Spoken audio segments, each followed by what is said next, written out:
Bueno, continuemos con la clase que hemos dejado pendiente. En el primer video pues hablamos sobre hablamos un poco sobre la anatomía, sobre qué conlleva, cómo se estudia la anatomía. Hablamos sobre los planos, espero que me investiguen bien eso, los planos. eh, eh, que también los planos nos ayudan a comprender lo que más adelante iremos viendo como los cortes para poder estudiar pues anatomía. Y hablamos también de unos términos en especial, pero unos términos que nos ayudan a describir eh, las estructuras en relación pues al plano medio, a la cercanía o a la lejanía de la línea media, eh, a la subdivisión, ya sea anterior, posterior, lateral derecho, lateral izquierdo, vea superiores e inferiores, pero pues que eso en el apartado que les puse ahí en la plataforma de tareas, pues lo puedan enviar, ¿verdad? Como archivo, como un archivo adjunto de PDF, ¿verdad? Pero tienen que hacerlo a mano, todo tiene que ser a mano, lo escanean, o sí, lo escanean, y pues me lo envían como formato, como archivo PDF para poder revisar. No es algo que me va a servir a mí realmente, es algo que les va a servir a ustedes, o sea, ese es el objetivo. Para mí pues más que todo es una forma, ¿verdad?, de incentivarles a ustedes a querer aprender más, a entender más, y me da a mí también pues la seguridad, ¿verdad?, eh, de que les anime, ¿verdad?, a hacer algo que les va a servir para ustedes, para comprender más esto, porque eso es muy importante para comprender la anatomía. Bueno, vamos a continuar pues y vamos a ver acerca de los puntos de reparo, zonas especiales que tiene cada uno de los huesos. No todos estos puntos de reparo se presentan en la totalidad de los huesos. Hay algunos huesos que no presentan ningún foramen. Un foramen es un agujero.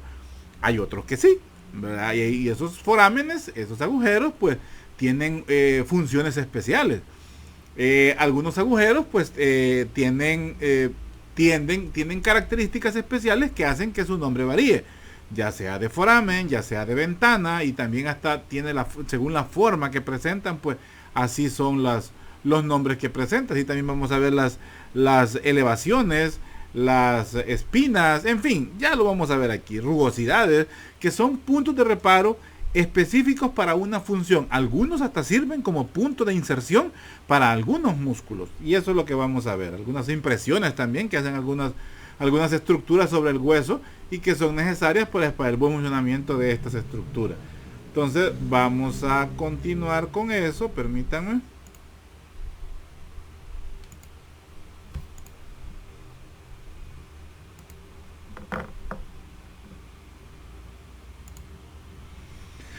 Y son pues los reparos de la superficie ósea. Permítanme que aquí se me hizo un despelote, aquí está. Entonces, como vemos ahí, pues dice que los huesos tienen característicos reparos en la superficie, particularidades estructurales adaptativas para cumplir funciones específicas. Hay diferentes tipos de reparos en la superficie, y estos son las depresiones y los orificios, que estos pues permiten el paso de tejidos blandos, ya sean estos vasos sanguíneos, o sea, arterias y venas, nervios, ligamentos y tendones, o que también pues forman articulaciones, estas depresiones o estos orificios. También hay otras que son elevaciones, o también llamadas apófisis, proyecciones o excrescencias, que bien o participan en la formación de articulaciones o sirven como puntos de inserción para tejidos conectivos, ya sean como los ligamentos o como los tendones.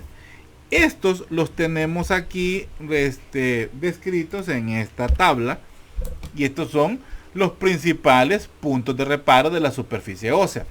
Por ejemplo, en el tipo de depresiones u orificios, que son, como dice ahí, por donde pueden pasar vasos sanguíneos, ligamentos o tendones, o que también forman articulaciones, encontramos las fisuras, los forámenes, las fosas, el surco y el meato. Algunos son estructuras que permiten el paso de lado a lado, algo otros no. ¿verdad? Como por ejemplo la fosa.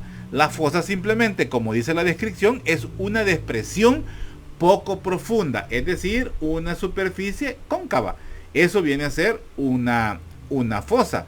Diferente es, por ejemplo, un foramen, que un foramen es un orificio a través del cual pasan vasos sanguíneos, nervios o ligamentos. A la par, pues tenemos diferentes ejemplos de ello. Un foramen, por ejemplo, encontramos el foramen óptico. El foramen óptico es un orificio que encontramos en el hueso esfenoide, en la parte posterior que da hacia la cavidad craneal, y por esa zona es que el nervio óptico atraviesa el hueso esfenoide y puede llegar hacia la cavidad orbital, o sea, viene desde la cavidad craneal y llega hasta la cavidad orbital. Ese es un foramen. Ahora, por ejemplo, una fosa. La fosa dice que es una depresión poco profunda. Esta la podemos encontrar en la fosa coronoidea del húmero. Es una zona donde vamos a tener parte de la articulación pues del hombro. Y así pues tenemos las fisuras, los meatos, ¿verdad? Que son también orificios, vea, de tipo tubular, que estos vienen a ser como un pasaje o como una caverna, por decir así. Y por ejemplo tenemos el meato acústico interno o meato auditivo externo, como dice ahí. Es el meato, ¿verdad? Es el que comunica el exterior a través de todo el hueso temporal, que llega pues hasta la zona del oído interno, que es toda la parte del peñasco pues del temporal. Luego tenemos las proyecciones, que son las apófisis, y aquí encontramos los tipos de apófisis o de espinas. Son por ejemplo los cóndilos, son un tipo de apófisis, las carillas, las cabezas, que son estructuras y son zonas específicas de los huesos. Por ejemplo, estas cóndilos y cabezas son característicos de huesos largos o de huesos cortos de tipo tubular. Ahí encontramos estructuras con el nombre de cóndilo y cabeza, que son zonas en los extremos de dichos huesos. También vamos a encontrar otras que sirven como puntos de inserción, como son las crestas. Estas, por ejemplo, las encontramos en los huesos coxales, la cresta ilíaca del hueso coxal. Los epicóndilos también es de huesos largos. Las líneas las encontramos en la diáfisis de los huesos. Luego tenemos apófisis, trocánter, tubérculos y tuberosidades. Estas estructuras son importantes reconocerlas porque son puntos especiales de reparo. Son puntos especiales característicos de cada uno de los huesos. Como les digo, no todos los huesos van a presentar todas estas características. No. Son más que todo, por ejemplo, en los huesos largos podemos encontrar cabezas, podemos encontrar cóndilo, podemos encontrar crestas, podemos encontrar líneas, podemos encontrar tubérculos, trocánteres, podemos encontrar en esos huesos. Pero en huesos planos o huesos irregulares podemos encontrar forámenes, podemos encontrar meatos, ahí podemos encontrar estas estructuras. Entonces, estos son los puntos de reparo de la superficie ósea. Esto está muy bonito para una pregunta de pareo, así que espero que se los aprendan. Agréguenme por favor también en la tarea, además de los ejemplos que están a la par de fisura, busquen otras fisuras en otros huesos. Busquen según su diccionario, van a encontrar. Entonces, y ahí tenemos por ejemplo la fisura. Encontramos fisura orbital superior del hueso esfenoide. ¿En qué otro hueso podemos encontrar otra fisura? Foramen, aparte del foramen óptico que está en el hueso esfenoide, ¿dónde podemos encontrar un foramen? Por ejemplo, está el foramen magno. Busquen dónde está el foramen magno, por ejemplo. La fosa, ¿verdad? Tenemos ahí me está hablando de la fosa coronoidea del húmero, podemos encontrar la fosa condilia. Hay diferentes estructuras. Entonces, quiero que también dentro de la tarea me involucren otro ejemplo, aparte del que me está dando aquí la tabla de huesos. Si hay 1, 2, 3 o más, qué bueno. Se están poniendo las pilas. Sigamos. Empecemos a hablar del esqueleto axial.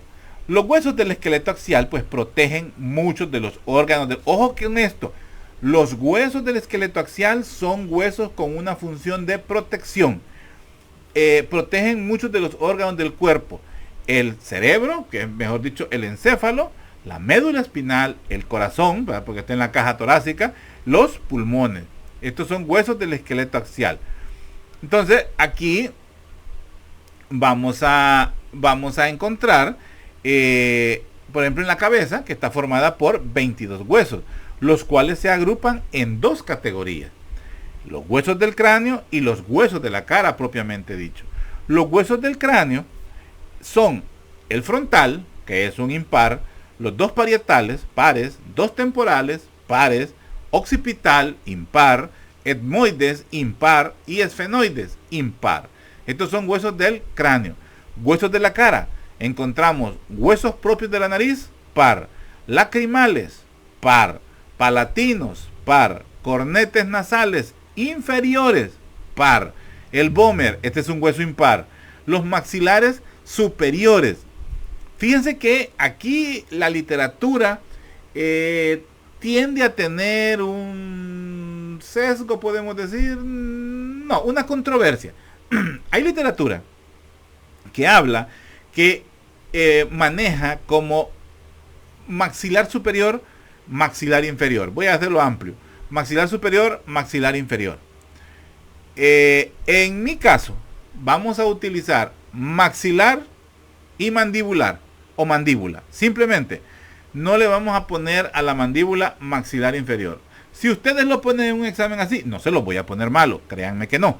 Pero sí, entiéndanme a mí, que así lo quiero que ustedes también se lo lleven, que los huesos del macizo facial, estos que están acá, es el hueso maxilar, un hueso impar. En la literatura lo tira como hueso par, pero realmente este es un hueso fusionado.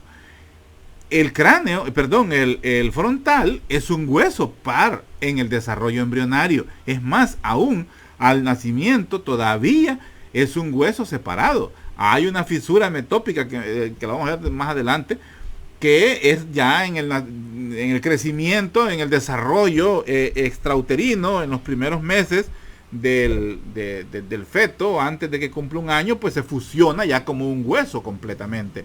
Pero nacemos como un hueso par. Igual el maxilar, nace como un hueso par, pero a medida va creciendo, aunque la fusión de este hueso sí se da intrauterinamente. Entonces, para fines de estudio, es un hueso impar, el maxilar. El mandibular, pues lógicamente es un hueso impar también. Entonces, la mandíbula y el maxilar. Maxilar es un hueso impar. Luego tenemos los cigomáticos, ¿verdad? Que son también, estos son huesos pares. Entonces, esto es parte del esqueleto axial en la zona, pues, de la cabeza. Es donde tenemos, pues, el hueso, perdón, es parte del esqueleto axial en la zona de la cabeza. Sigamos. Esto es lo que estamos viendo. Este es el hueso frontal del que estábamos hablando, el hueso frontal. Los huesos parietales, que están a ambos lados, ¿verdad? Los huesos parietales. El esfenoides, que es un solo hueso, es todo este verde. Ojo que estos tienen colores así, pero naturalmente no tiene colores los huesos, ¿verdad? Ojalá que no vayan a esperar verlo así en un cráneo al natural, ¿verdad? El hueso esfenoides, pues es un hueso irregular que va pues de lado a lado. El hueso etmoides, que lo encontramos aquí, está en esta zona.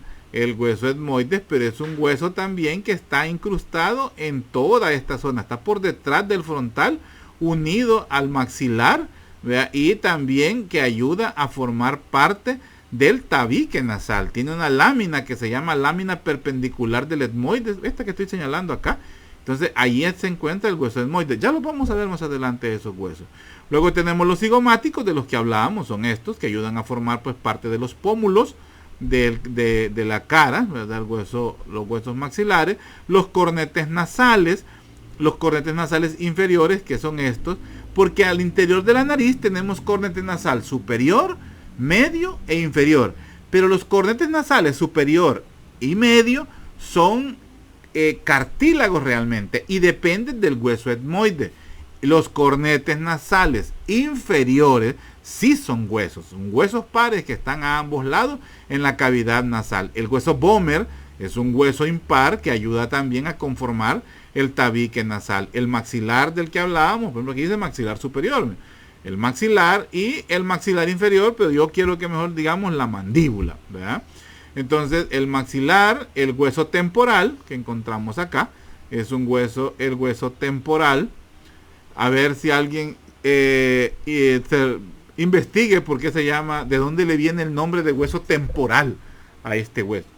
De dónde le viene o de dónde le ocurrió ponerle ese nombre, hueso temporal.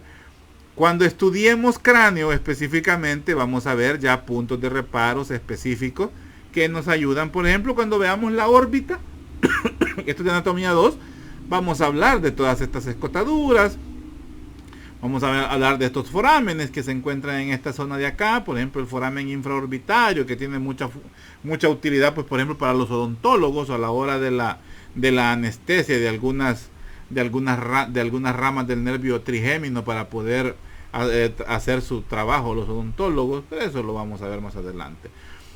Pues estábamos, por ejemplo, allá hablamos del foramen óptico, ¿se acuerdan? Este es el foramen óptico, aquí está, es este que vemos acá. A través de este foramen, el nervio oftálmico, ¿verdad? Que viene el nervio óptico, que viene desde la cavidad craneal hacia a inervar o a ¿cómo se llama? A inervar el globo ocular, atraviesa este foramen a través de esta estructura. Aquí también tenemos una fisura. Este es una fisura, este es otro de los puntos de reparo, una fisura en el hueso. ¿Qué hueso dijimos que era este? El hueso esfenoides. Entonces aquí tenemos una fisura orbital superior, fisura orbital inferior. Aquí vemos otro ejemplo de foramen. Aquí tenemos un foramen, aquí hay otro foramen, los forámenes mentonianos. Y así pues diferentes puntos pues de reparo. Escotaduras, ¿verdad? Es otra también, otro punto de reparo. Sigamos. Esta es una vista. Si lo estoy viendo hacia arriba, es una vista superior. Viene a ser una vista cefálica o craneal, ¿verdad? Entonces, aquí estoy viendo los huesos frontal. Estoy viendo el hueso. Estoy viendo como que estoy viendo desde arriba hacia abajo. Aquí tengo el hueso frontal. Aquí tengo los huesos parietales. Estos son un tipo de articulación. Cuando veamos articulación, hablaremos de esta. Son las suturas. Aquí tenemos una sutura coronal, aquí tenemos una sutura sagital. Si se fijan, tiene los nombres de los cortes o de los planos de los que hablamos en el video pues anterior. En esta parte posterior pues encontramos los huesos occipitales. Unos huesos muy, ¿cómo les puedo decir? Muy llamativos, o unos huesos raros, son estos huesos que se llaman huesos suturales.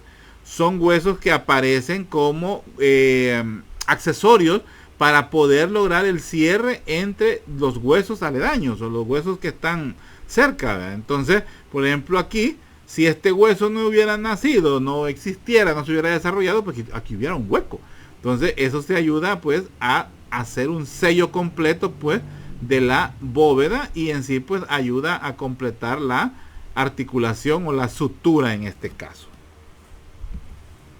Una vista lateral del cráneo, donde podemos ver también otra vez al hueso frontal, en esta zona el hueso cigomático, en el hueso esfenoides, de una vista pues lateral, el hueso maxilar, el hueso mandibular, en esta zona el hueso lacrimal, y quiero ver qué más se puede poner aquí. Ya vimos el etmoides, el etmoides, en esta zona de acá podemos ver el etmoides, el hueso esfenoides, el hueso temporal, que les dije que me averigüen por qué es su nombre de temporal, los huesos parietales, el hueso occipital.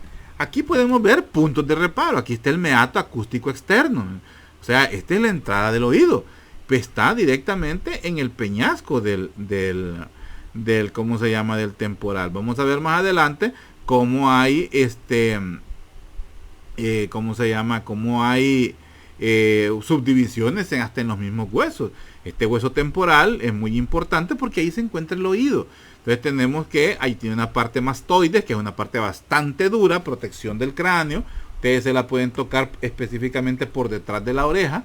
esta parte dura, esta es la parte mastoides, por eso el nombre de mastoides, de mastodonte, es una parte dura del hueso, y esto es la concha, vea, del hueso temporal, la concha o la escama, y esta es la porción petrosa o el peñasco pues del temporal, que es donde se encuentra el oído.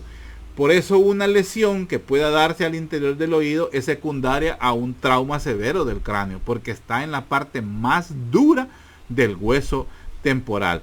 Entonces, esto es una apófisis mastoide, otro punto de reparo, es una excrescencia, es una elevación sobre el hueso. También tenemos algunas que son finitas, y son, por ejemplo, esta, la apófisis estiloides o estiloidea, también es del temporal. ¿Qué otras vemos por acá? Bueno, vemos la fosa lacrimal, que la vemos aquí. Esta fosa lacrimal es el sitio donde se encuentra el aparato lacrimal. Ahí está el saco lacrimal y el conducto nasolacrimal, que es por donde las lágrimas o las secreciones de los ojos tienen acceso hacia la nariz, porque las lágrimas y toda la secreción de los ojos, que es constante, que es todo el día que se está produciendo, para poder tener lubricado el ojo, la forma de drenarla es hacia la nariz. Así le colabora esta secreción del ojo a mantener húmeda la nariz. Además de que en la nariz hay células especiales que producen mucosidad y le ayudan a mantener pues ese ambiente especial que encontramos al interior de la nariz. Una vista posterior del cráneo. Aquí estamos viendo el hueso occipital. Aquí estamos viendo los huesos parietales a ambos lados, los huesos suturales de los que les hablé hace poco, el hueso temporal. Este es la porción pues mastoides, y esta es la apófisis mastoides, la apófisis estiloides, la mandíbula. Esto es la mandíbula, esto es el maxilar, todo esto amarillo es el hueso maxilar. Y aquí estamos viendo al hueso esfenoides. Estas son alas mayores y menores del esfenoides, que más adelante lo vamos a ver. Les pregunté o les dije, busquen dónde está el foramen magno. Aquí encontramos el foramen magno. ¿Es el foramen o es la zona por donde la médula espinal abandona el cráneo y se introduce al interior de la médula espinal? No es en sí la médula espinal. Lo que encontramos ahí es la médula oblonga, es parte del tallo encefálico, es la comunicación que existe entre la médula espinal y el encéfalo propiamente dicho, es el tallo encefálico. Entonces, lo que inmediatamente vemos aquí es el tallo encefálico. En la conexión hacia la columna vertebral, pues ahí sí ya va pues la médula espinal. Aquí vemos algunas líneas, ya vemos estas líneas nucales, ¿verdad? Estas que vemos acá. Y bueno, este es un corte sagital. Aquí es donde me interesa que ustedes logren entender eso de los cortes y eso de los planos. Este es un corte sagital para poder ver el interior lateral del cráneo. Entonces, aquí estamos los mismos huesos que estoy hablando: frontal, parietal, temporal, occipital. Esto es visto por dentro. Aquí ya podemos ver cómo se ve el hueso Böhmer. Este es el hueso Böhmer, este es la mandíbula, perdón, el maxilar. Este es el hueso maxilar. Y esto es el hueso etmoides. Este es el hueso etmoides. Aquí está un corte. Todo esto es hueso etmoides. Esta es la lámina perpendicular del etmoides, el que ayuda a conformar el tabique nasal. Y aquí, en esta parte posterior, encontramos el esfenoides. Allá más adelante, creo que en anatomía 1 o en esta, no me acuerdo, en la 2, no me acuerdo, creo que en la 1, vamos a ver parte de los senos paranasales. Lo que provoca, que si están alterados estos senos, provoca una patología muy común y que más de alguno de ustedes puede padecer, que es la sinusitis. Es un problema en esta zona. Aunque tenemos senos paranasales en el esfenoides, en el etmoides, en el frontal y en el maxilar, que en el maxilar no los vemos aquí por el corte que hay. Esto, como les decía, son las alas, ¿verdad?, del esfenoides, ¿verdad? Como aquí dice la apófisis estiloides y el apófisis pterigoides que encontramos acá. ¿Qué más? Bueno, aquí están los nombres de los huesos. Esto yo los he enumerado para que los podamos ver. El hueso propio de la nariz, cornetes nasales. Miren, algo que les voy a decir, jóvenes, es, a mí durante los parciales, y pregúntenles a los compañeros que tengan bueno, que ya cursaron mi materia, a mí me gusta preguntar mucho a veces con imágenes. Y a veces les podría poner un corte así sagital y preguntarles, señalar los huesos y preguntarles qué huesos son. Eso ustedes lo van a ver en los laboratorios de macroanatomía, pero como práctica, yo también se los voy a preguntar como teoría. Entonces, apréndanse los huesos, apréndanse el nombre, la ubicación específicamente. Eso me interesa que ustedes lo hagan. Sigamos. Vamos a ver. Permítanme. Aquí estamos ante una vista inferior, pues, del cráneo. Vemos de nuevo, pues, el hueso maxilar. Aquí vemos uno de los forámenes importantes porque es parte del acceso del nervio trigémino, lo vamos a ver más adelante. Los huesos cigomáticos, estos que vemos acá, el hueso temporal, este es el hueso temporal, esta es toda la zona que le corresponde al oído, viéndolo por la parte inferior. Aquí vemos un sinnúmero de forámenes. Aquí hay forámenes, aquí hay ventanas en esta zona y también hay agujeros especiales. Aquí también vemos el foramen magno del que estábamos viendo. Aquí, ¿qué más? La apófisis estiloide del temporal, la apófisis mastoide del temporal, el hueso occipital, la protuberancia occipital externa, ¿cómo se llama? Las líneas, las líneas nucales, tanto superiores e inferiores. ¿Qué más? Cóndilos, aquí vemos cóndilos también. Vean, los cóndilos son propios del occipital, que estos le sirven para hacer la articulación atlanto-occipital, que es la articulación del cuello, o sea, de la columna vertebral con el hueso, pues, con el cráneo en sí, propiamente dicho. Este es un corte transversal, como lo estamos viendo acá. Estamos viendo un corte transversal y se ha quitado la tapadera, por decir así. Y estamos viendo entonces el piso de la bóveda craneal. Esta es la bóveda craneal. Es donde está alojado el encéfalo. Y volvemos a ver huesos como el frontal. Este es el hueso etmoides con características especiales. Ya le vimos una característica que es la lámina. Aquí está, este es el hueso esfenoides, perdón, este es el esfenoides, el etmoides no lo tengo aquí. Yo creí tener el etmoides, permítanme. Sí, en la otra lo tengo el etmoides. Sí, en la otra no lo voy a tocar ahorita, pero sí, fíjense en esto que es la apófisis cristagalli, se llama esto. Entonces, aquí tenemos el esfenoide. Este es el esfenoides, miren. Tiene forma así como de medio Pokémon o de medio monstruo. Bueno, los que ven series pues me van a entender. Aquí vemos algunas fisuras, algunos forámenes en esta zona de acá, que no me interesa que se los aprendan ahorita. Ojo con eso. Sí vamos a tener una clase de cráneo y ahí sí vamos a aprendernos los forámenes del cráneo, porque no es solo aprendérselo, sino qué estructuras los atraviesan. Ahorita solo quiero que conozcan los huesos y que conozcan que tienen estos puntos de reparo. Aquí tenemos el temporal, ¿verdad? Esta es parte del temporal, este es el occipital, el foramen magno, ¿verdad? Vamos a ver algunos ya otros forámenes especiales como el foramen o el conducto, pues, del hipogloso. Y este es el hueso esfenoide del que les estaba hablando. ¿Qué forma tendrá este hueso? ¿Será un hueso largo? ¿Será un hueso plano? ¿Será un hueso corto? ¿Será un hueso sesamoideo? No sé.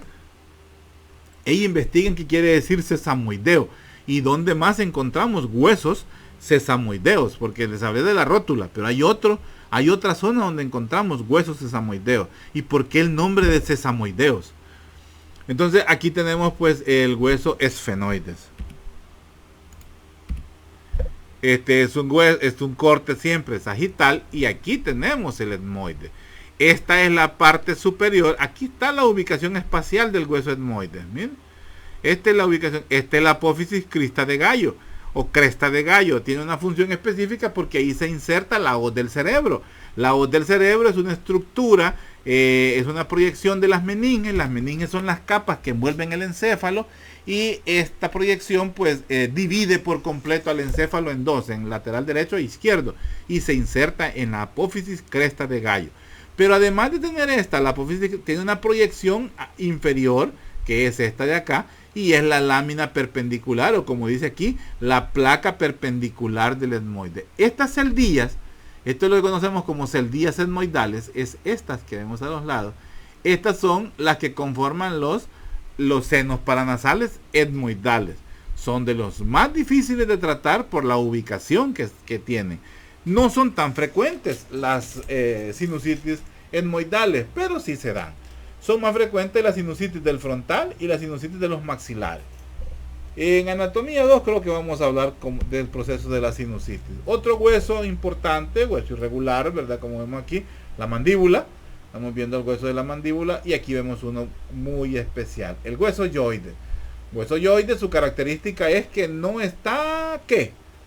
Entonces, este es el hueso yoide, el cual pues se encuentra suspendido por músculos, 4 por arriba, 4 por abajo. Son los músculos del hueso yoides. La columna vertebral, hemos visto solo cráneo, fíjense. Ahora vemos la columna vertebral. La columna vertebral pues funciona como una vara fuerte y flexible, con elementos que pueden moverse hacia adelante, hacia atrás, hacia los costados y rotar.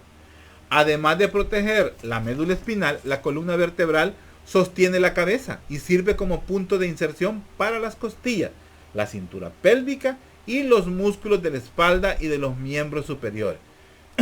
Esto fue lo que les preguntaba por allá. Al nacer son 33 vértebras, pero en el adulto son solo 26 huesos. Traten de explicarse eso. ¿Por qué son 33 vértebras y por qué son solo 26 huesos? ¿A qué se debe esa situación? ¿Cuáles son las vértebras que encontramos en la columna vertebral? Son 7 vértebras cervicales, son 12 vértebras torácicas, son 5 vértebras lumbares, es un sacro y es un coxis. Eso es la columna vertebral. Siempre parte del esqueleto axial. Ahora, la columna vertebral funciona como una vara fuerte y es flexible. En conjunto, entre vértebra y vértebra, la movilización o la movilidad es bastante limitada. Tiene un punto de articulación entre las carillas articulares superiores e inferiores de la vértebra, y estas pues le permiten cierto movimiento, pero bastante limitado entre vértebra y vértebra. Pero como estructura completa, sí le permite amplitud de movimientos. Es por la suma de cada uno de esos poquita movilidad que existe entre vértebra y vértebra. La suma de toda esa poquita es que le da la amplitud de movimientos en toda la columna. Funciona como el movimiento como los movimientos reptiloides, o sea, el movimiento que presentan las culebras, por ejemplo, por decir así, que tienen entre un hueso y otro hueso la movilidad es bien poca, pero en conjunto pues le permite la amplitud de movimientos que podemos hacer con la columna nosotros. Tirar hacia adelante, tirar hacia atrás, hacia los lados, lateral. Entonces, esa amplitud pues es gracias a la articulación que existe entre las vértebras tanto adyacentes como subyacentes. Esto es la columna, su distribución en las diferentes vértebras. Vean cuántas vértebras cervicales son, cuántas dorsales, cuántas lumbares, vean luego cuántas sacras y cuántas coxiges. Entonces, esta es la articulación de la que les estoy hablando. Esta articulación entre la vértebra superior y la vértebra inferior, gracias a las carillas articulares, son las que refuerzan también la articulación que se da entre los cuerpos de las vértebras, gracias a un anillo fibroso que es un disco conocido como disco intervertebral. Entonces, esta articulación del disco intervertebral y la articulación de las carillas, como estas que vemos acá, las carillas articulares que las encontramos en el cuerpo, que son estas que se permiten unir, ¿verdad?, que permiten estar unidas, tanto las inferiores con las superiores, pues esas son las que le dan la amplitud de movimiento, pero en la suma de todos los movimientos. entre ellas solas, pues sería bien poco la movilidad que existe. Aquí vemos, por ejemplo, las articulaciones de las vértebras cervicales. Y decimos cervicales porque en ellas encontramos dos vértebras características que no se parecen en nada con las demás. Y son, por ejemplo, el atlas, que tiene su carilla articular para articularse con los cóndilos que le vimos al hueso occipital. Entonces es la del atlas. Y tenemos la apófisis odontoides, es esta, que pertenece al hueso axis, es la segunda vértebra, el axis. Entonces esta es la articulación pues que le permite tener amplitud de movimientos al cuello en relación pues a la articulación pues con la cabeza. Por abajo de la zona lumbar, que es esta de acá, las vértebras lumbares, son 5 vértebras lumbares que encontramos acá. Encontramos esta fusión de vértebras sacras. Son 5 vértebras sacras, estas que vemos acá. En el adulto lo vemos como vértebras sacras. Y por abajo encontramos las coxis. Son también 4 vértebras coxis. A través de estos agujeros que encontramos acá, los forámenes del sacro, es por donde emergen los diferentes nervios espinales que van a ir a inervar, por ejemplo, la zona tanto de la pelvis como la zona de los miembros inferiores. Las vértebras en sí no son iguales según la ubicación. Esto me interesa que se lo aprendan también, posible pregunta de examen. Por ejemplo, las cervicales, vamos a ver que el tamaño de ellas en comparación a las otras es más pequeño. Sus forámenes presentan un foramen vertebral y 2 transversos. Estos son los transversos. Aquí está el foramen vertebral. Foramen vertebral tiene la torácica, foramen vertebral tiene la lumbar, pero foramen transverso no tiene. O sea, esta es una característica única de las vértebras cervicales. La apófisis espinoide también, a pesar de que todas la tienen, según la ubicación, es cambiante, como vemos acá. La apófisis espinosa.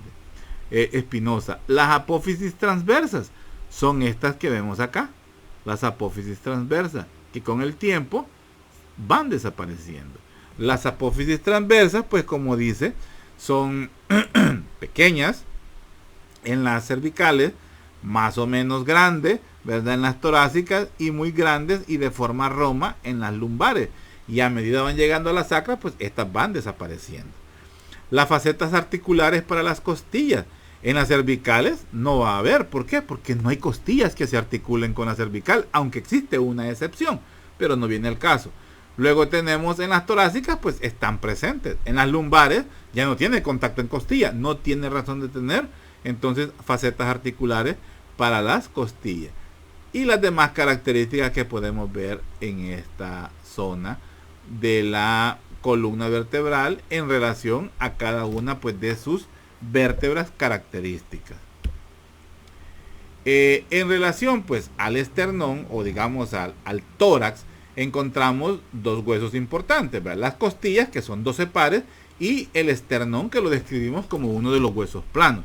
¿Cuál es su función? La protección de órganos vitales: corazón, pulmones, timo, vasos sanguíneos, grandes vasos, la arteria aorta, las venas cavas, ¿verdad? Por ejemplo, el conducto torácico, son estructuras que protege la caja torácica. También una característica de la caja torácica es que tiene la capacidad de ser expandible. Al ser expandible, esto le permite pues la capacidad de inspirar y la capacidad pues de expirar, o sea, de meter aire en la inspiración y de expeler aire en la expiración. Eso se logra gracias no a que el hueso se estira, sino que al tipo de articulación que existe en esta zona, porque son flexibles los huesos, pero no en el sentido de que se van a estirar los huesos, sino que gracias al tipo de articulación ellos pueden elevarse, y al elevarse hacen más grande la cavidad torácica, por ende el pulmón puede llenarse de oxígeno, y al expirar, el diafragma, que es un músculo que encontramos acá, que sirve para dividir tanto la cavidad abdominal con la cavidad torácica, se eleva y comprime los pulmones y le ayuda a expeler pues el aire. Seguimos en esqueleto axial y en esqueleto axil, jóvenes. No hemos llegado todavía al apendicular. Permítanme.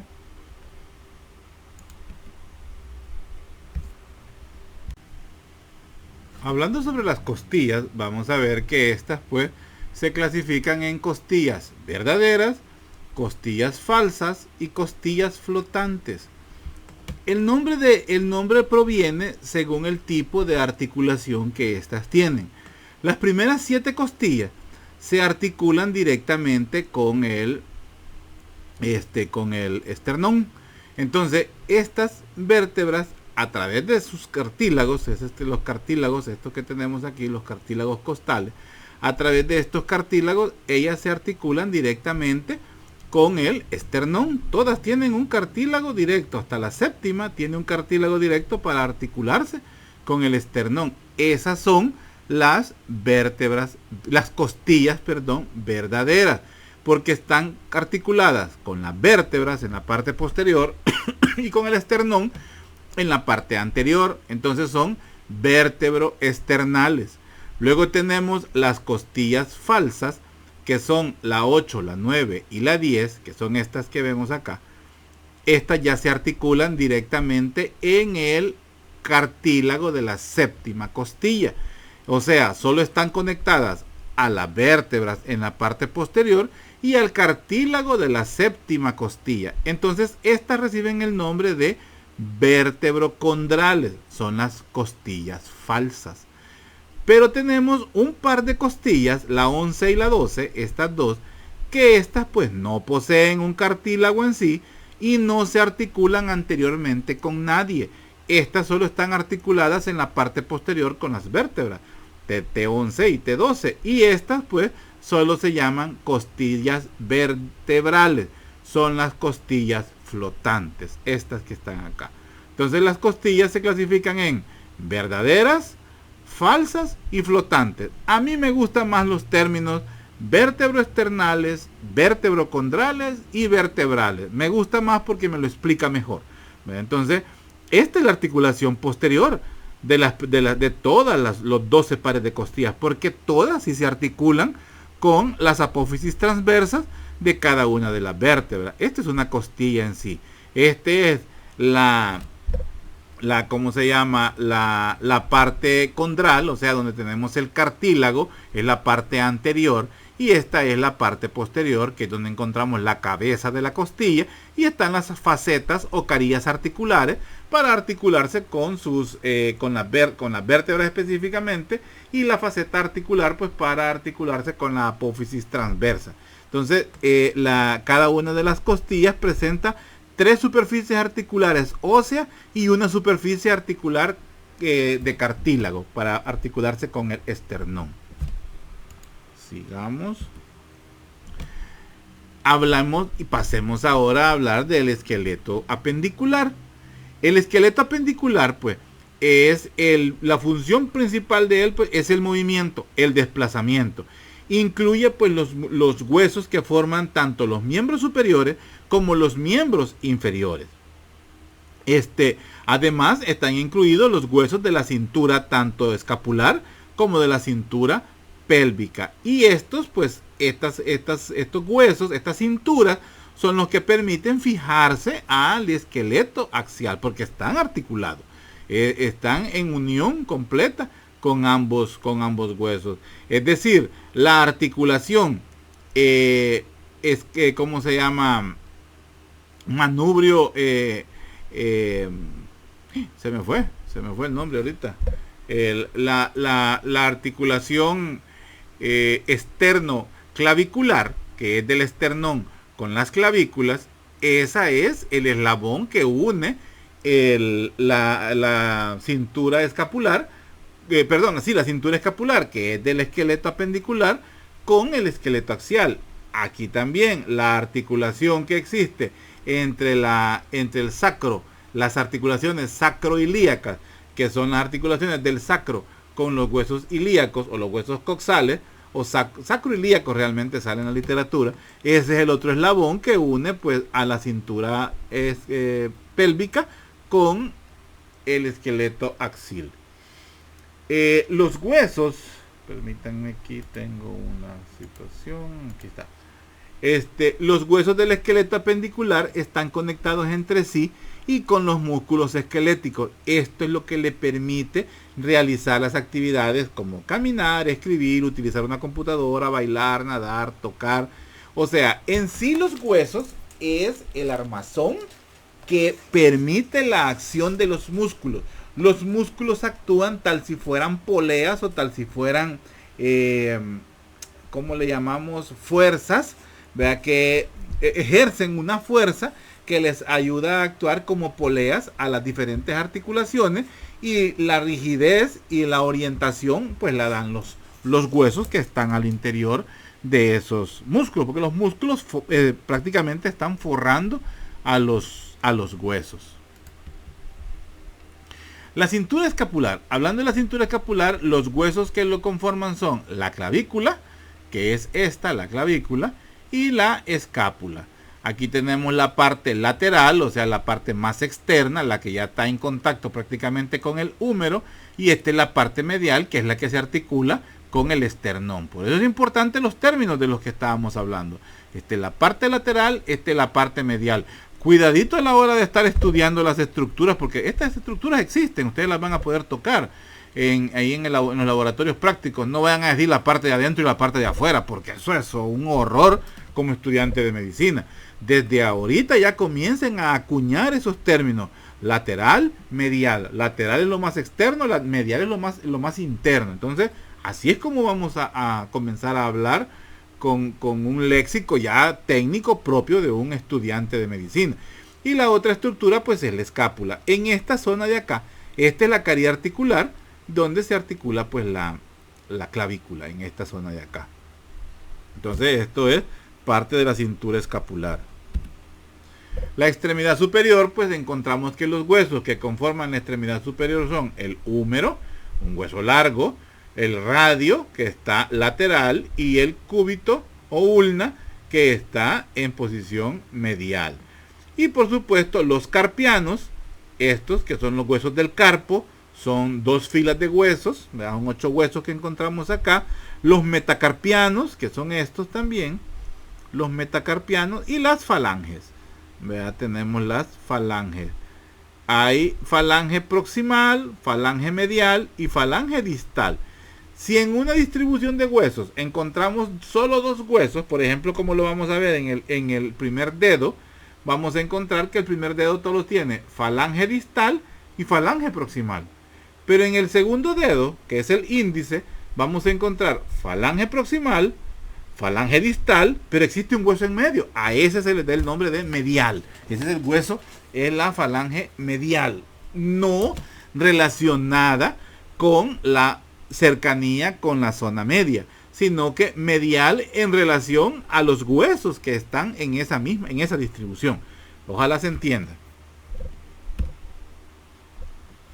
Esto pues lo que conocemos como brazo, de la región del brazo. Entonces en el brazo vamos a encontrar como único hueso al hueso húmero, pero en el antebrazo encontramos ya a 2 huesos, que es el radio y el cúbito, y en la mano pues encontramos a los huesos del carpo, los metacarpianos y las falanges. Entonces esos son los huesos de la mano.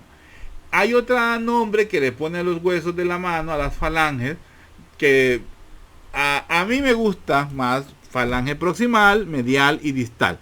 Pero hay otros nombres que le ponen falange, falangina y falangeta. No me gusta esa forma, pero no la voy a desechar. Si alguien se lo aprende así, pues muy bien por él. Pero aquí en nuestro medio utilizamos falange proximal, medial y distal. Falange, falangina y falangeta casi no, hasta parece insulto. Pero es una apreciación mía nada más. Pasamos a la cintura pélvica, y aquí pues encontramos a los huesos coxales, o también llamados como huesos pélvicos. En sí pues la cintura pélvica esto es la cintura pélvica ósea, porque a veces cuando decimos la pelvis nos estamos refiriendo así a los huesos, a los músculos alrededor y al contenido al interior. Entonces para este estudio mejor decimos la pelvis ósea. Aquí pues estos 2 huesos no el sacro es parte del esqueleto axial. Los huesos pélvicos o los huesos coxales son los que conforman la cintura pélvica. Entonces a estos huesos, a través de esta depresión que encontramos aquí, que es un punto de reparo muy especial de los huesos coxales, que se llama el acetábulo, aquí es donde se inserta la cabeza del fémur y se da la articulación, pues de la articulación de ¿cómo se llama? Coxofemoral, que es la articulación, pues, del miembro inferior, pues, con la cintura pélvica, perdón. Entonces, son estos huesos coxales. Ahora, hay que decir de paso, los huesos coxales realmente son 3 huesos fusionados. Tenemos el hueso púbico, el hueso ilíaco y el ilion, ¿verdad? Entonces son los huesos que conforman, pues, cada uno de los huesos coxales, ¿verdad? Sigamos. Ya vamos a terminar. La extremidad inferior, pues, ya incluye lo que es esa palabra no existe. En la extremidad inferior, pues, encontramos la pierna, ¿verdad? El muslo, la pierna y el pie. En el muslo encontramos al fémur y también a la rótula, encontramos en el muslo. En la pierna ya encontramos, pues, a la tibia en posición lateral, al peroné, ¿verdad? En posición, ¿cómo se llama? En posición lateral, y a la tibia, pues, en posición medial. Y en el pie encontramos a 2 filas de huesos también. No, aquí no son 2 filas de huesos. Esta es una distribución diferente a como lo vemos en la mano. Pero vemos diferentes huesos aquí, como el talo, el sustentáculo, los naviculares.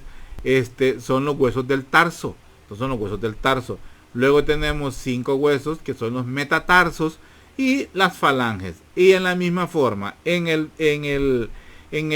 dedo, en el hallux, porque así se llama el dedo del pie, el dedo gordo del pie, ¿verdad? En el hallux encontramos una falange proximal y una falange distal. Y en las demás encontramos falange distal, falange medial y falange proximal. Bueno, ya lo expliqué, que es el muslo y que es la pierna y que es, por supuesto, pues, el pie. Y la rótula, un hueso especial, un hueso sesamoideo. Fíjense que yo, hasta que di esta clase por primera vez, supe que era la semilla de sésamo, porque supuestamente la rótula tiene forma de una semilla de sésamo. El sésamo es nada más que el ajonjolí, así lo conocemos nosotros, esa semillita que está encima del pan, ¿verdad? En algunos pan que compramos, entonces esa semillita se llama ajonjolí. En otros lugares se conoce como la semilla de sésamo, del árbol de sésamo. Entonces, supuestamente, esta rótula tiene esa forma. Tiene la forma de una semilla de sésamo. Pero este es el hueso sesamoideo más grande. Hay otros más pequeños, que es lo que les he pedido que investiguen. Y los huesos del pie, ¿verdad? Estos son los huesos del tarso, los metatarsianos y las falanges, ¿verdad? Estos son huesos también, pues, irregulares, como les decía, el astrágalo, el calcáneo, el cuboides y estos 3 que reciben el nombre de cuneiformes, ¿verdad? Estos que están acá, los cuneiformes, los naviculares también en esta zona de acá. Entonces, estos son los huesos del pie. Y con eso, pues, terminamos. Yo sé que se siente así de primer entrón y ese montón de huesos me los tengo que aprender. Sí. El nombre de cada uno de los puntos de reparo y en qué huesos se encuentran algunos. Sí, también se los tiene que aprender. Y falta ver también que en cada punto de reparo, en alguna espina, en alguna rugosidad, en alguna cresta, en alguna depresión, pues hay estructuras que se insertan, que atraviesan o que se articulan. También es importante saberlo. Así como también es importante conocer la ubicación de cada uno de sus huesos, su función también de cada uno de sus huesos y qué músculos se insertan o qué músculos se originan, porque también así se da las diferentes estructuras que tienen relación con los huesos. Algunos se insertan ahí, otros se originan. Cuando veamos la clase de músculos vamos a entender eso, de orígenes e inserciones. Entonces, eso me interesa. Luego vamos a ver una clase de articulaciones también, que es muy importante. Entonces, con eso prácticamente pues termino esta clase de esqueleto axilo apendicular. Y estos jóvenes, léanlo y si es posible enmárquenlo por ahí, porque el tiempo no regresa. Y eso, créanme que yo lo sé muy bien. Cuando yo me retraso con las clases, después voy a 1000 por hora y es bien cansado, es bien tedioso y casi, pues sí, me pasa seguido. Es por el trabajo. El trabajo de uno, pues como médico es bien difícil. Uno no es dueño de su tiempo. Pero hay que aprender a ser ordenado y hay que aprender a poder distribuirlo, cosa que a mí me cuesta. Pero hoy me cuesta menos. Así es que, gracias pues por la atención que han prestado a esta clase. Estudienla. Esas tareas que les estoy dejando, pues traten de hacerla. Esperen que aquí me veo mucha luz. Traten pues de hacer la tarea, mándenmela ahí. Le he puesto como día límite el viernes para que la puedan enviar. Así es que les va a servir de mucho, les va a servir a afianzar. Estoy cambiando un poco la manera de la didáctica con los alumnos. Ya en el ciclo pasado hicimos algo, nos fue muy bien. Ahora pues estoy implementando otra forma con ustedes, a manera pues que la materia sea atractiva. La materia por sí es muy bonita. No conozco médico que diga anatomía no me gustó. A todos nos gusta anatomía, y nos gusta anatomía porque nos sirve para todas las demás. Entonces, pero no solo es que te guste, sino que la entienda, la comprenda y la pueda aplicar. Así es que estoy, como les digo, tratando de innovar para pues hacerlo lo mejor que se pueda con ustedes. Así es que estudien, jóvenes, por favor, estudien mucho. Cualquier cosa, pues ahí les dejé el foro, pueden preguntarme ahí, y yo a través del chat voy a tratar siempre de mandarles información. Se me va por momentos la onda, pero vamos a tratar de estar más pendientes, y primero Dios pues pronto podamos estar en físico para que nos podamos conocer y pues hablar mejor. Cuídense mucho, estudien y seguimos pendientes de todo. Gracias, adiós.